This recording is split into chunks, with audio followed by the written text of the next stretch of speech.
Hey guys, what's going on? My name is Zenitton, and welcome to today's video for Legends of Runeterra. Today we have patch notes, so of course tomorrow will be the actual patch day, but we have patch notes today, and it's a big patch. Overall, not a big fan of the patch in all honesty, but it's a big patch with certain implications from some of these buffs, and nerfs, and changes in general. So, let's take a look at the card changes and let's try to predict what will happen in the meta. So, patch 3.00. Finally out of the 2.0 into 3.0. Pretty cool.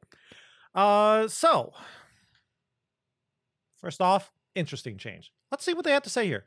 We're kicking off the year with a large set of card updates. In addition to our usual meta-analysis and surveys, we also experimented with opening up direct lines of community feedback on social media, as well as community channels to help shape this patch. I did see that. I saw them asking for theoretical balance changes on Reddit and Twitter. We'd like to offer special thanks to everyone who contributed their thoughts and feedback. Some notes on priorities for this update. A number of dominant decks are being hit, including a few Poppy-centric decks, as well as Sejuani Gangplank and Scion Draven. That's a lie. Scion Draven's not even in like the top 10 at the moment, I think. Generally aiming to improve meta and region diversity, we're specifically targeting Freljord with a number of card usability buffs. So, first off, Scion nerf. I don't get this nerf at all. This card and this change right here is what makes me think this balance patch, or at least a majority of the balance patch, was created before the previous patch, the hotfix patch, the emergency patch, whatever you want to call it, where they nerf Poppy again and other such changes. Because at the moment, Scion Draven, while it's playable, it's not like dominant. It's not a deck that's really going around and dominating the meta, say like an Ari Kennen deck is. So what's the actual change? Scion's losing 2 stats on both level 1 form and level 2 form. I am not the biggest fan of this. One, because I don't think Draven Scion or Scion in general is just that OP. And two, I feel like if you wanted to nerf Scion, a better way to nerf him would be to make it harder to level him up, because as it stands now, most Scion decks, even outside of discard decks, level up Scion on turn 7 because he's so easy to level up. Now, granted, the nerf to his stats does sort of slow down the level because it's 2 less stats for him to summon, or it's 2 less stats that Scion has to contribute to his own level up because he contributes to his own level up. And as someone in my stream earlier today said, this feels like a nerf that's a nerf that's really basically here just a setup, because a viewer in my stream was saying how like this might be an indication that they're adding a little extra discard synergy and they just want to pre-nerf Scion before they add more discard synergy. If that's the case, I like this nerf then. The problem is we don't know if that's the case or not. So, not a fan of this nerf, but I'll be honest with you, I hate playing against Scion, even if I play many more, if I still like playing in Scion, so I'm not the biggest, I'm not that upset about it. Draven Scion players, they'll probably hate this after, like, this Draven and Twin Blade have all been changed, and probably another card or two if I can't, but I can't remember any. Next up, Ash buff. Ash now only needs to, you only need to freeze or frostbite 4 enemies instead of 5 enemies. So they did say that they were targeting Freljord. I don't understand this deck, or this buff. I get it, they're trying to make like the Ash, I assume just the mid-range version of Ash, more playable. The reason we don't see Ash mid-range at the moment, or Ash decks in general, is a couple of reasons. And it's not Ash. Ash is probably the strongest card in Ash decks at the moment. It's super easy to level her up, too. 5 is really easy. Sure, this might make her level up a turn earlier, which is nice, but the biggest weakness of Ash decks are Freljord just is a little weak at the moment. And yes, they are trying to buff Freljord here, but some of these Freljord buffs are not going to help out Ash. The other problem with Ashe decks is they're a little weak to decks that go wide. We're in a meta that likes to go wide. You can say like, but you could play Reckoning then if you play Noxus and LeBlanc like a standard Ashe LeBlanc deck. Yeah, but still not that great. Another strength of Ashe decks was always you get to play Culling Strike, which is a pretty solid piece of removal. Problem with that, Culling Strike's not that good in the meta because Twin Disciplines is one of the most played cards in the game at the moment. And you might say, well, one of the strengths is you can freeze. Yeah, sure, but still, that means you have to have the freeze and the Culling Strike, which you don't always have the freeze for the Culling Strike. In all honesty, I feel like a more meaningful buff to Ashe would have been just giving her 1 health. Or some other kind of buff for some random unit, like maybe buff Rhymefang Wolf or something, or Trifarian Assessor, something, and besides Ashe, really. Maybe buff Trifarian Assessor or something, but yeah, I don't think Ashe was what needed a buff. Still a nice buff though. Does help certain decks too. Might see the return of Spooky Ashe which is Ashe plus Harrowing to try and OTK your opponent. I don't think that deck will be good if Ari Cannon stays around and Deny especially is still around. Next up though, what do we have? Trundle. Another Freljord card. Trundle is now a 4/6.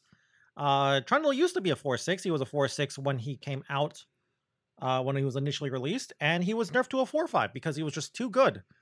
He was kind of like, I don't know how to put it.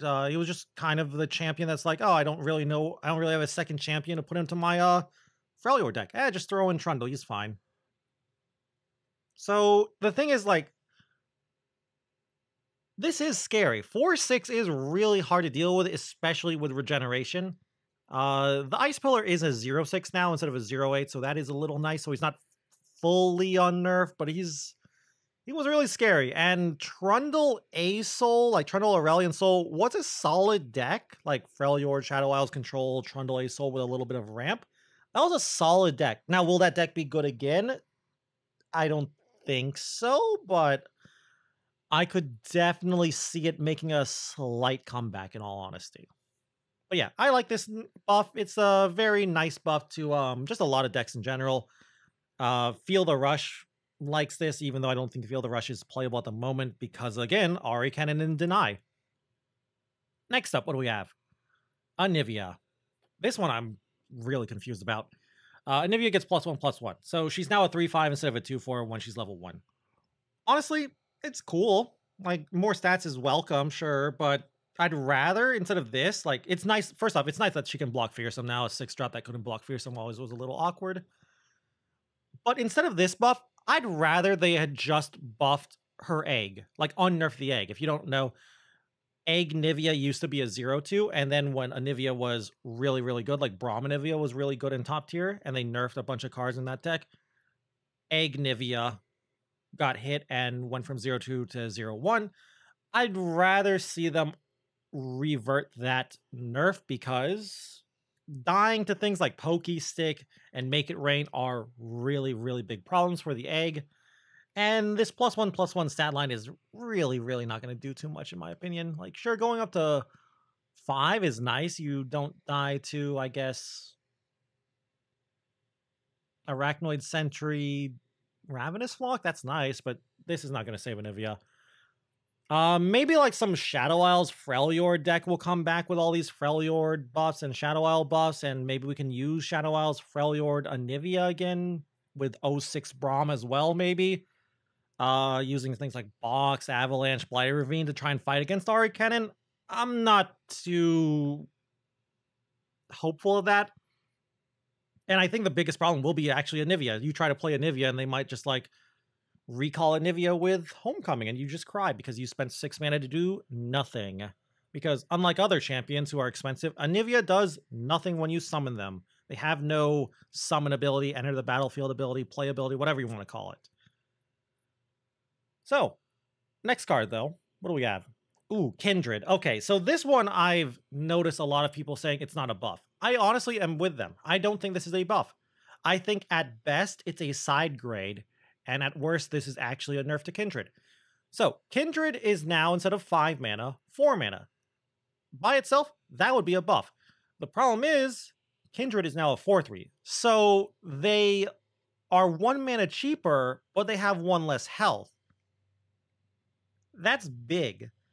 3 health and 4 health, there's a big break point there between 3 and 4 health. Like, I like to talk about break points in health, like going from 1 to 2 is big because you don't die to pings. 2 to 3 is big, so you don't die to avalanches and mystic shots.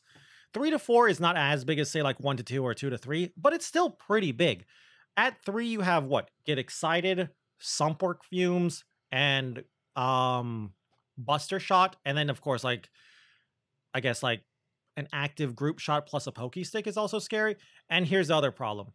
Kindred is Shadow Isles. Shadow Isles doesn't really protect its units that well, so you're going to have to play Kindred with, say, Ionia, Freljord, Targon, something that can protect Kindred.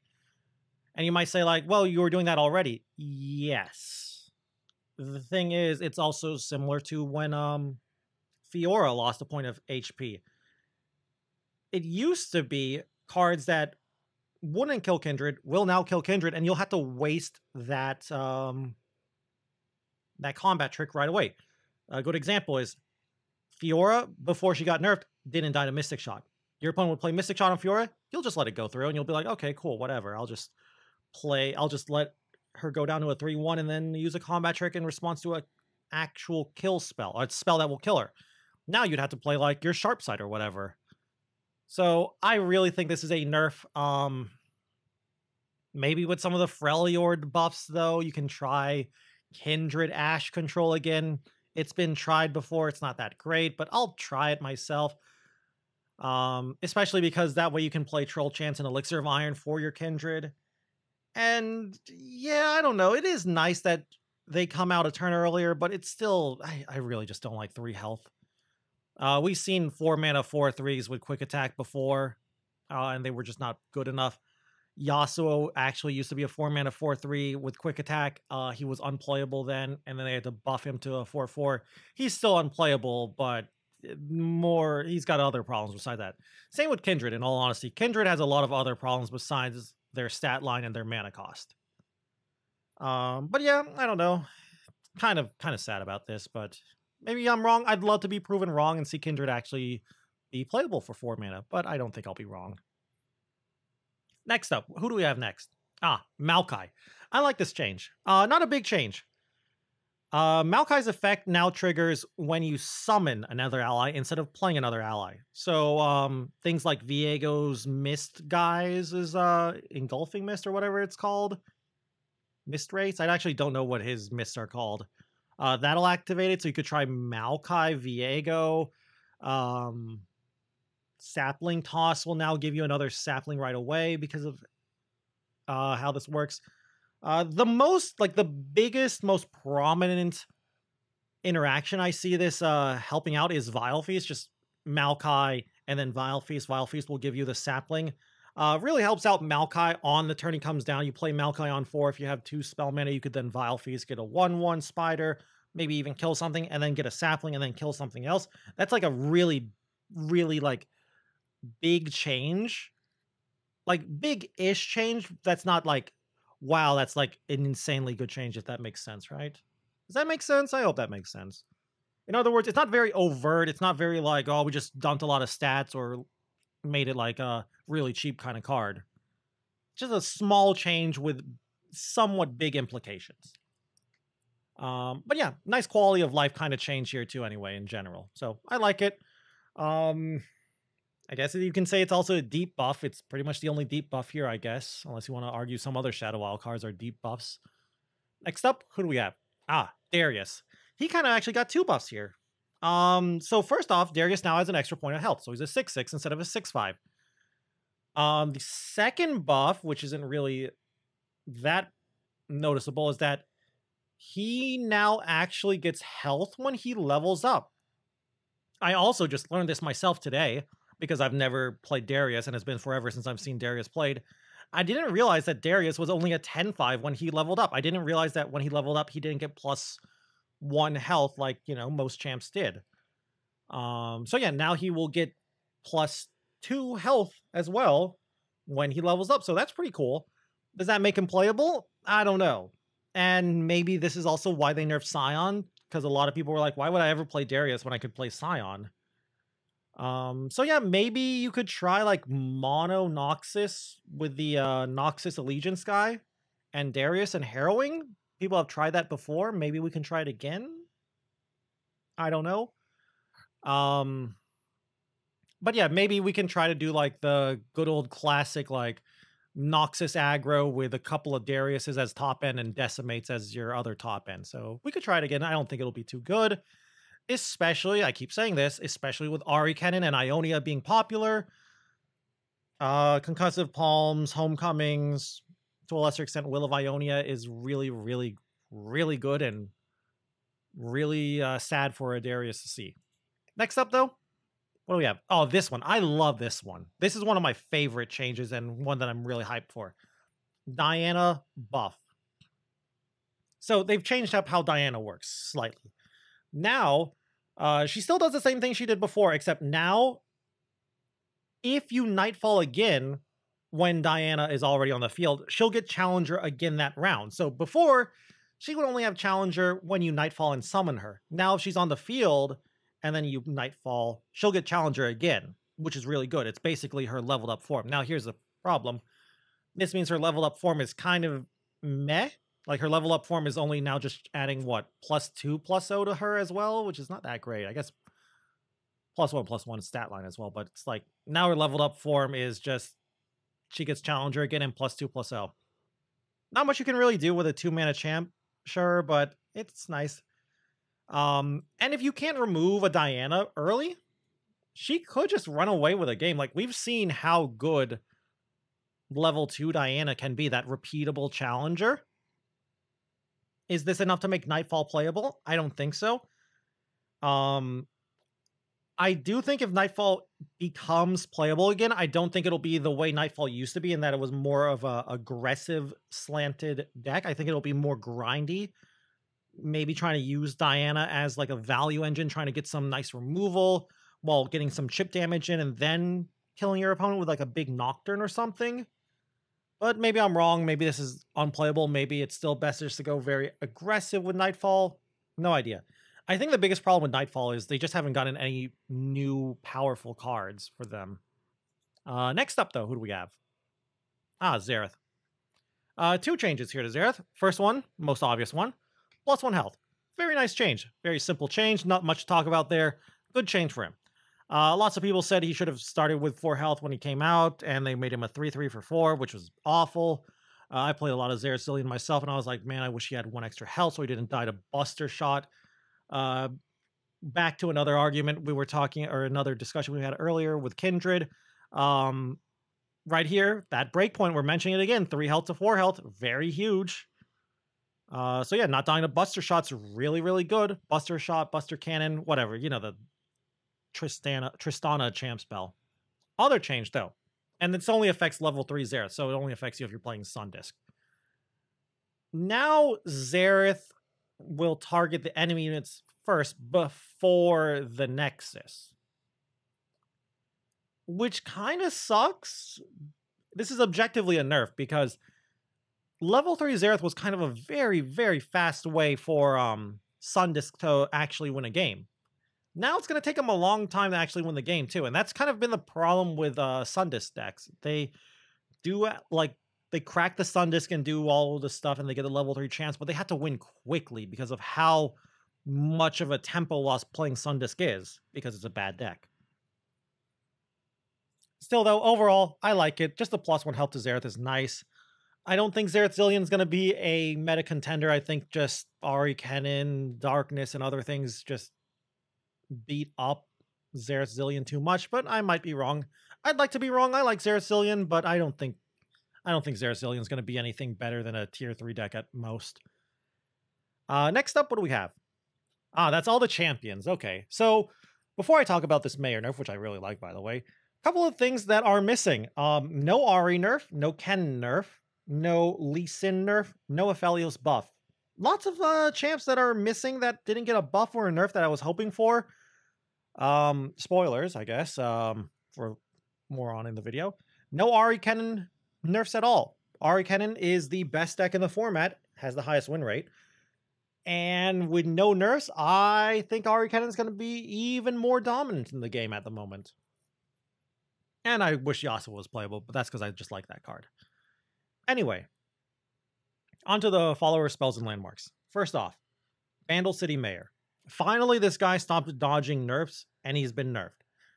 Now, he only gives you a discount for the first multi-region card you play that round. This is huge. This really affects mostly the double mayor. If your opponent has 2 mayors, this is where it's most impactful, I feel. If you were playing against someone, they had like 2 mayors on the field and you couldn't kill one at all, or you had like an avalanche or something, you usually were like, okay, I guess I lose the game because that's just too much value. They're going to get so much mana acceleration. I really like this change. It doesn't kill the mayor, who is a cute card, and I like the stuff he does, giving you the card, giving you the mana acceleration. It's nice. It's nice. I like it. So yeah, I think it's a great way to nerf the guy without completely killing the card. Now, will he still be a problem? Maybe. Vandal City still looks pretty strong, but there's other Vandal City nerfs. Speaking of, what do we have next? Shellfolk nerf. Nothing big to talk about here. Shellfolk is now a 6 mana 4/4 instead of a 4/6. Really big nerf here. Dying to Ravenous Flock is pretty big for a 6-drop. Now granted, I loved playing Shellfolk, and even I was like, yeah, this card's a little too good. It needs a nerf. Still doesn't mean I can't be sad about it getting nerfed. Also, I will say this. One of the best decks to play if you wanted to beat Ari Kennen was TF Nami. TF Nami played Shellfolk. While it wasn't as dependent on Shellfolk as some other decks, it still depended on Shellfolk in like maybe like 1 out of every 5 or so games. So it hurts them a little bit. So yeah, Ari Kennen loves this nerf. It's like, wow, one of my worst matchups is getting a nerf. This is great for me. So yeah. Now as for decks that are very reliant on Shellfolk, like Mono Zoe Shellfolk or Mono Lux Shellfolk, I think those decks are just dead now. I don't think you can play Shellfolk if you're only relying on Shellfolk, or you only have like 2 or maybe even 3 win cons, and one of the main ones is Shellfolk. I don't think you can rely on Shellfolk for those kind of decks anymore. Just too fragile, in all honesty. Now then, what do we have next? Lecturing Yordle. This guy, glad he's getting a nerf. And I kind of like it. I wasn't sure at first if I liked it, but I like this nerf. So, same stat line and everything, still creates poison darts. Now, though, he doesn't create a poison dart when you summon him. He has to attack to get the poison dart. I don't know if I like this or not, but I do like that this means that on the first turn he's summoned, he might not give 2 poison darts, because, you know, he'll summon, get a poison dart, you attack, you'll have a second poison dart, and then you basically built your own Mystic Shot, kind of. So I like that change. Still preserves the strength of the card in that he's very well statted for a 4-drop, very high health pool. 3 attack also makes him win most trades as well, especially when he comes down on 4. So yeah, I like the change. Not a big change, not killing the card in my opinion, but very powerful. Next up, what do we have? Monster Harpoon. Very simple change here. Now, instead of giving a 3 mana discount, only gives a 2 mana discount, so it's going to be 4 mana instead of 3 mana after you plunder. So some crazy people have been saying this is a buff because you can't Nopeify this anymore. Sure, if you want to like say that, sure, but it's not. It's a nerf. So yeah, not much to talk about here. It's a nerf to a lot of decks. TF Nami did play Harpoon, but a lot of them cut Harpoon to play Minimorph instead. This is more a nerf to Plunder, in all honesty. Plunder usually just played all 3 Harpoons anyway, and it feels like they are trying to like slightly tone down Plunder, GP Sejuani's power level. Between this and the Gangplank nerf. Kind of surprised they didn't nerf another card slightly, but whatever. So yeah, I like this. It always did feel like Bilgewater was just a little too good. Like Monster Harpoon was just a little too good because Bilgewater is not really known for good removal outside of Monster Harpoon, in all honesty. So I like it. 4 mana to deal 5 is still pretty decent, and it's still easy to activate Plunder anyway. Like, I feel like that's the problem. Like, it was always super easy to activate Plunder for most decks that would, play Monster Harpoon. So it's like it was kind of a given if you're playing against a Plunder deck. It's like, oh, it's always going to be a 3 mana card.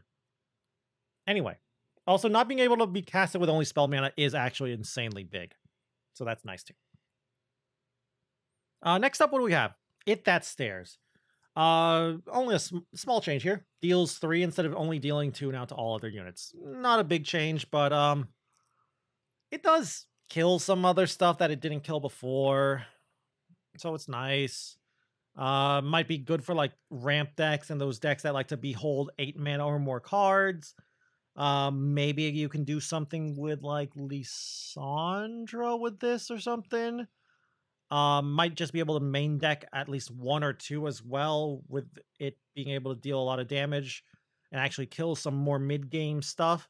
If you really want landmark removal is what I'm saying here, because, it can hit landmarks too. So, you could hit your opponent's Bandle Trees, or if it gets popular, which I don't think so, Sun Disc.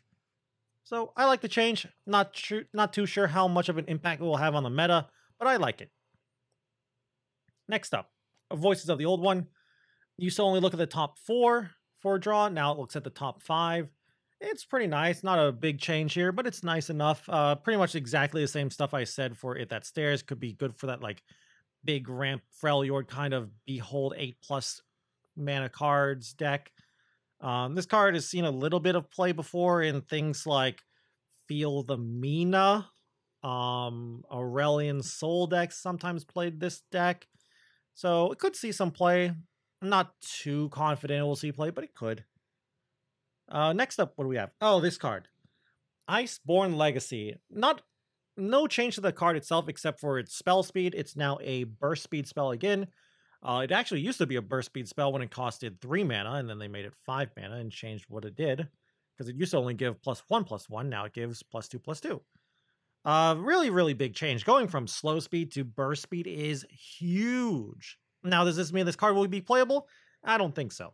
I think there will be some more annoying decks that will play it, like Elusive Poros with the Daring Poros and Poro Cannons and Poro Snacks, which will just be another flavor of Elusives. But I don't think like Iceborne Legacy Spiders or something will show up.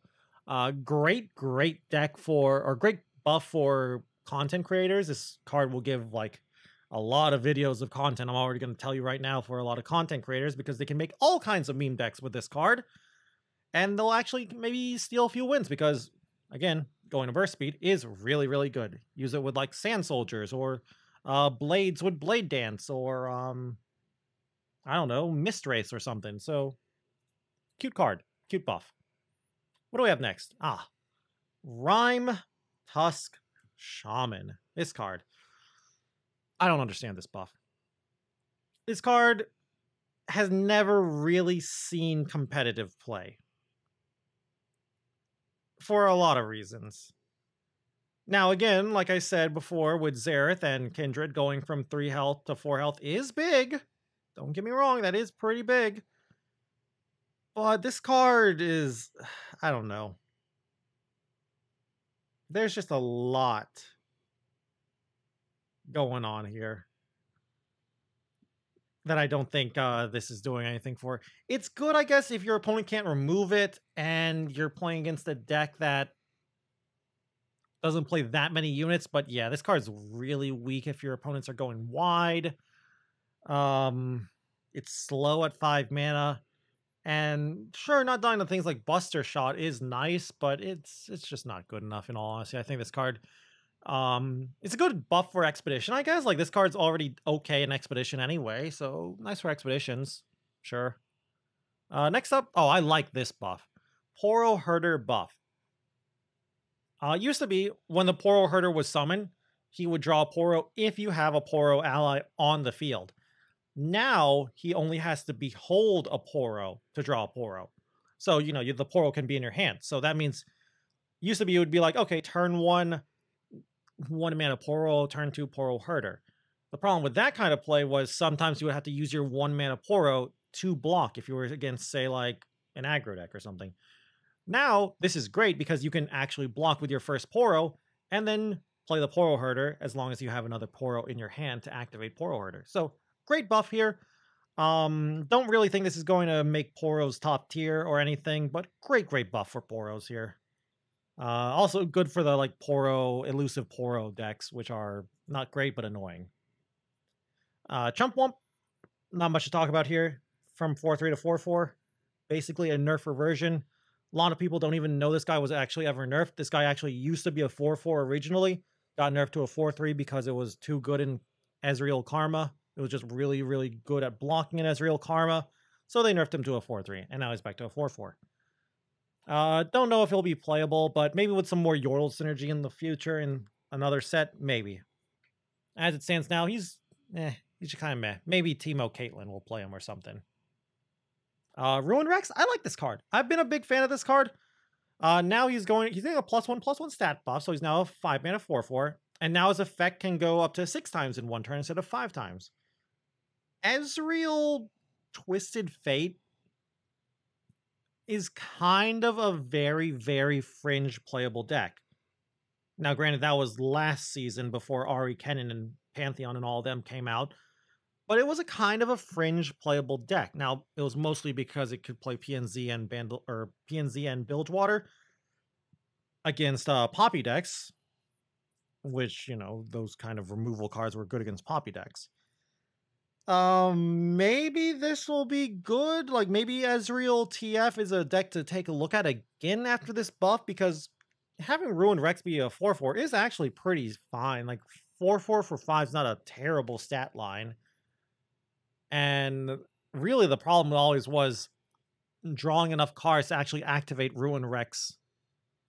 Because you usually wanted to activate him, like, get 3 activations of Ruined Rex, I feel, instead of just 1. Oh well. But yeah, I like the card. Big fan of it. I'll definitely try out some Ruined Rex stuff. This card. I don't know about this card. Why did they buff this card? I have no idea. This one's probably the most random out of all the buffs they did for me. Coral Creatures. Not even a big change, like anything weird. Just an extra point of health. He's now a 2 mana 1/3. So he has 4 stats in total, which is about standard for a 2-drop. And he has a tune, like normal. So, I've seen some people say, like, oh, could you play this in TF Nami? I don't think you would play this in TF Nami for 2 reasons. One, sure, you're getting some spell mana thanks to a tune, but you're only getting 1 spell mana, and you're still losing out on banking 1 spell mana if you're playing your TF Nami deck optimally, if that makes sense. You're not banking 2 spell mana, you're only banking 1 spell mana.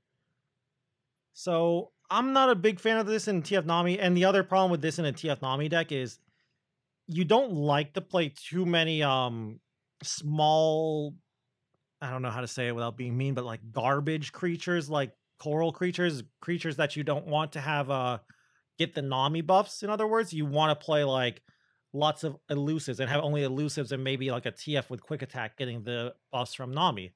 Having a non-elusive or a non-challenger, non-whatever getting buffs always feels bad, which is why, like, while you play Double Trouble, you kind of try to sacrifice the non-elusives from Double Trouble anyway. So I don't think TF Nami will play this, but I do think the idea here with this buff is it's a buff for Nami decks, but I don't think a Nami deck would even play this. Next up, Ascendant's Rise. It's now 6 mana instead of 7. Sundisk, yay. It's not much to talk about here. Still don't think Sundisk is good enough. Karina Varaza is now an 8/8 instead of a 6/6. I mean, cool. Her problem, in my opinion, was never her stat line. Her problem was just that she is slow. Like, I feel like that was always the biggest problem. She's just too slow. I don't know. Maybe we can try it again. I'd rather they have given her like some keyword or something. Like even tough would be better than a +2/+2 stat line. Or, you know, bring her down to 8 mana. That would be cool too. But yeah, I don't think this +2/+2 stat line is going to help out Karina at all. Next up though, Back Alley Barkeep. 2 changes to him. He's got +1 health. Easiest change to talk about. Just survives Mystic Shot and Avalanche. That's great. Now he can create cards though from outside of your deck's regions. I think this is a buff overall because it gives you more opportunities to high roll. Also gives you more opportunities to low roll though. But yeah, this card is gonna just still be a meme. A fun meme, but still a meme. And here is the buff that a lot of people are excited for. Sun Disk. Sun Disk will now play itself at the start of the game, basically, if all the cards in your deck are Shuriman cards. So this actually lets you have a turn 1 play now, since you don't have to sacrifice your turn 1 to play Sun Disk. So you can play like a Treasure Seeker or Dune Keeper or something. So big buff, but I don't know. 2 problems with this. One, I still don't think Monostrema is good enough because, well, one, Monostrema lacks a lot of things that you would like in a deck. Good healing is one. And before you said, yes, I know there are healing cards in Shurima. They're just not good. And number 2, landmark removal hurts this. Sure, there's that 2 mana 1/4 that gives your landmark spell shield, but that card's kind of meh. Next up, big buff here. Vengeance is now 6 mana. And the reason this is a big buff is you can now cast, you can go for a control deck, you can go turn 1 pass, turn 2 pass, turn 3 Avalanche. You'll still have 2 mana left over, and then turn 4 Vengeance. That's really big, in my opinion. Now, you can also, if you really, really need to, play a turn 3 Vengeance, but if you got the Vengeance on turn 3, something's gone wrong. Either your hand is awful or your opponent's played something really, really scary on 3. But yeah, nice buff. From going to 7 to going to 6 mana from 7 mana does open up a lot of possibilities for Shadow Isle control decks, so I like this buff. I wish there were more buffs like this, more just good, solid removal buffs in general, but I like the buff. Next up, Golden Crush Bot. It's now a tech card. Used to be nothing, now it's a tech card. Not really changing anything in Constructed. Maybe for Expedition, it'll change some stuff. With Hextech Handler, Heimerdinger, and Adaptatron 3000, those are the only 3 tech synergies at the moment in the game. So, like, you can give it keywords with Adaptatron. You can give it +1/+1 thanks to Hextech Handler, and it can help level up Heimerdinger. I still don't think any of those things are good enough to actually make me want to play Golden Crush Bot in my deck, but I guess for Expedition, it's pretty solid. Maybe in the future with more tech synergy, maybe, because it is a decent stat line for a 3-drop. 2/5 is pretty okay. Pretty good, in fact, not even just okay. Next up, the last one too. Hidden Pathways is nerfed to 6 mana instead of 5 mana. So this is a nerf. Well, yes, streamer, it is a nerf. Follow me here.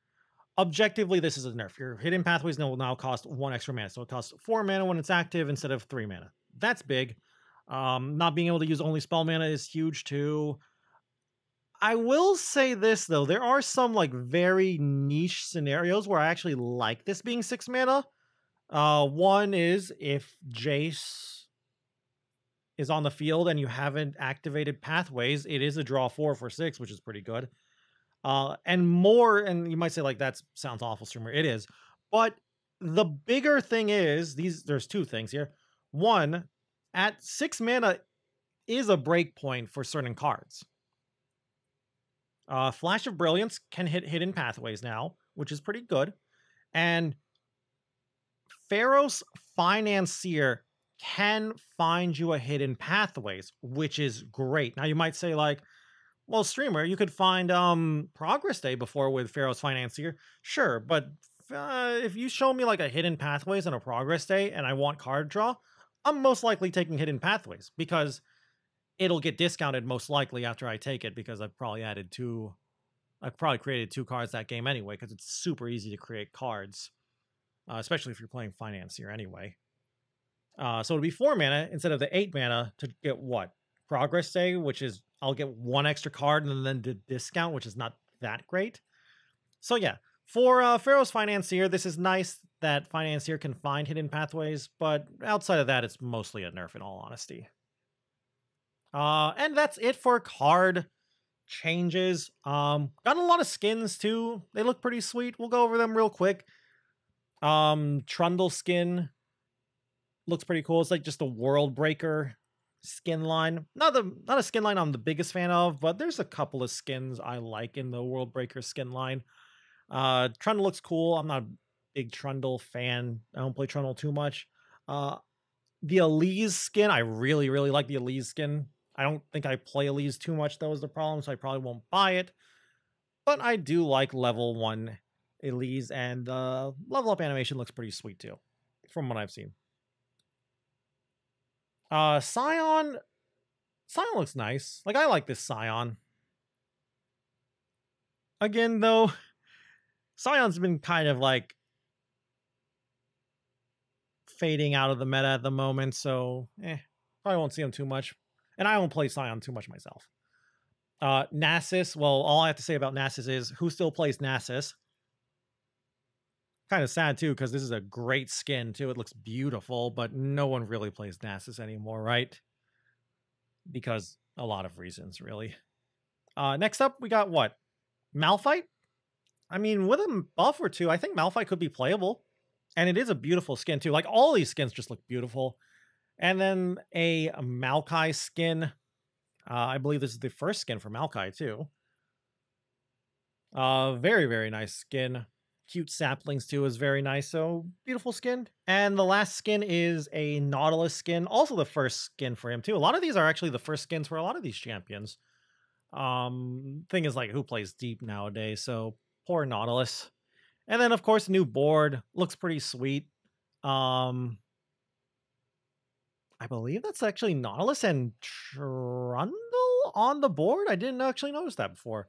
But yeah, looks like a great board. I probably won't buy it. I like the boards I use at the moment, so I probably won't buy this. New Guardian, World Breaker Chip. He was supposed to shatter the world, but he took a nap instead. Everyone loves you, Chip. Keep doing what you're doing. New card backs, too. Look pretty nice, like Nautilus card back. Trundle card back. They look fine. I'm not going to change the card backs I use now for them, but they're pretty solid. They look great. Great art. New bundle, of course. You know how it is when they always do skins. They always release a bundle with all the skins in them. Seems like there's a deck bundle, too. New one, at least. Scion. Rumble. Kind of discard Mecha Yordle deck. Interesting to at least look at. And then a bunch of bug fixes. And the biggest bug fix that I like is fix the bug with the audio toggle when the game is not in focus. If you don't know what this means, it would be where you alt-tab out and the game audio wouldn't keep going, even though there was a setting to let the game audio keep playing, even if you alt-tab, and it just didn't work. So that's nice. Really nice for streamers too, who always alt-tab out during games to, make sure their stream is still running and everything.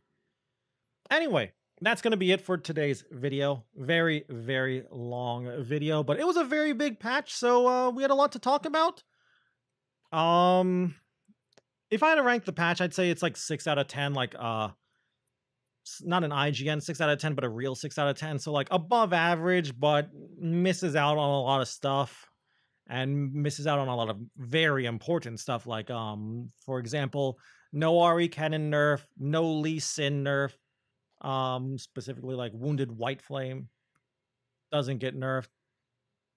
And then certain cards I wanted to see buff, which I was just more hoping certain cards would get buffed, like Aphelios. I would have loved to have seen Aphelios get buffed while Crescendum got reworked or just nerfed in general.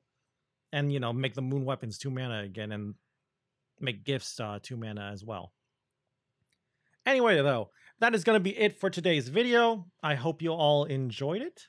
I'd love to hear your thoughts on this balance match. Maybe I'd love to hear what you think about it. If you love it as well, or if you love it, or if you hate it as well, or if you're just kind of neutral like I am on it, and what kind of ideas you have for decks to build in this upcoming meta. Because I'd like to get some more ideas. Anyway, though, With that all said and done, thank you all again once more for watching this video. And if you enjoyed the video, please be sure to leave a like or a comment down below. It always helps me out. And if you guys want to keep up with the Legends of Runeterra content, you can always go and subscribe to the channel. Also, if you want to watch me play some Legends of Runeterra, you can go and check me out over on Twitch at twitch.tv/Zeneton, where I stream pretty much every single day. Anyway, though, with that all said and done, thank you all again once more for watching this video. And until I see you guys in the next one, bye!